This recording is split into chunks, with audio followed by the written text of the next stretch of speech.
about drugs, I had to issue or make a policy statement about drugs. At all that happened, yung nangyari pursuant to my order to stop the drug problem in this country, akin yun.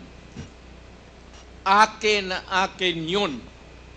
Ako ang nagbigay ng order kasi ginawa nila illegal or legal, akin yun. Thank you, Mr. Chair. I take full responsibility for it. Thank you, Mr. Chair. Yun po yung tanong ko. Yung families of innocent extrajudicial killings, kayo din. File the case in court. Mr. Walang Chair. problema. Nandiyan ang korte. Yes, Mr. Chair. Second question ko. Responsable kayo kasi polisiya nyo yon.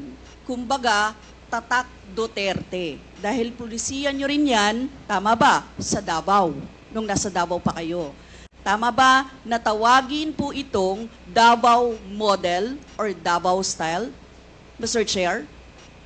I cannot control the semantics. Mr. Chair, yes of or the no? metaphor. Davao style. Do not ask me to answer yes or no. You are not an investigator.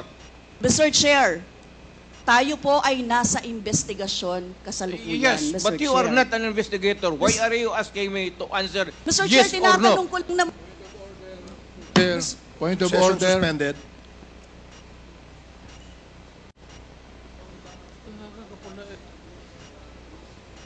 Point of order, Mr. Chair.